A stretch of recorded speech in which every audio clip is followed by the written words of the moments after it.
15 માર્ચના રોજ ડિંડોલી પોલીસ સ્ટેશનમાં એક મર્ડરનો ગુનો દાખલ થયેલો છે, જેમાં મર્ડર થયેલું છે એનું નામ છે ભોગ બનનાર આશિષ રાઘવ પ્રકાશ ઉમાશંકર સિંહ, એનું મર્ડર થયેલું હતું.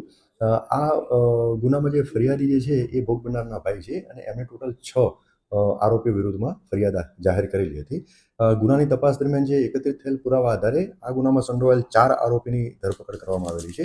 આ ચાર આરોપી પૈકી એક આરોપીનું નામ છે અભિષેક ઉર્ફે અંશુ પવનસિંહ રાજપૂત, બીજા આરોપીનું નામ છે ગૌરવ ઉર્ફે ગોપાલ રાકેશભાઈ મિશ્રા, ત્રીજા આરોપીનું નામ છે હિતેશ ઉર્ફે ગણેશ રામકૃષ્ણ પાંડે અને ચોથા આરોપીનું નામ છે સમીર રામ આધાર શર્મા.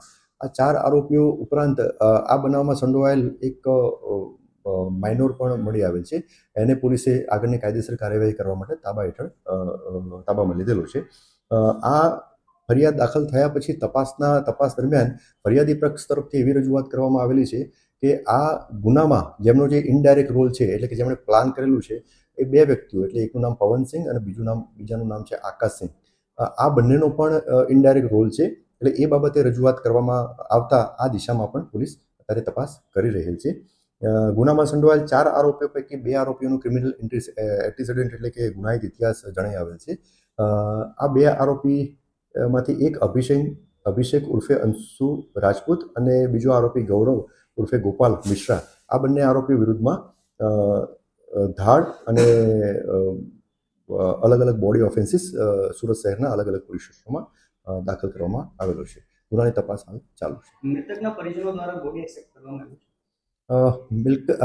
છે. જે વિક્ટિમ જે છે એમના જે રિલેટિવ જે છે એમને પીએમ થયા પછી પહેલાં બોડી લેવાનો એમને ઇનકાર કરેલો હતો, પરંતુ તપાસ દરમિયાન જે કંઈ મુદ્દાઓ એમની જોડે ચર્ચા કરવામાં આવ્યા અને એમને જે તપાસથી સંતોષ થયો એના પછી એ લોકોએ બોડી એક્સેપ્ટ કરેલી છે અને એને અંતિમ વિધિ છે આવતીકાલે સવારે થવાની છે એવી પ્રાથમિક જાણકારી મળેલી છે. કારણ કે વિક્ટિમ જે છે એમના મધર યુપી રહેતા હતા અને બાય રોડ અહીંયા સુરત આવવા નીકળી ગયા છે અને ઓન ધ વે છે. ફરિયાદમાં 2 લોકોના નામ ઉમેરવાનો જે વાત ચર્ચા ચાલી રહી છે, એમાં શું થઈ રહી છે, અત્યારે શું થયું છે પ્લાનિંગ? જે તે વખતે ફરિયાદીએ જે ફરિયાદ જાહેર કરેલી એ આધારે ફરિયાદ લઈ અને કુલ 6 આરોપીઓના વિરુદ્ધમાં ગુનો દાખલ કરવામાં આવેલો હતો.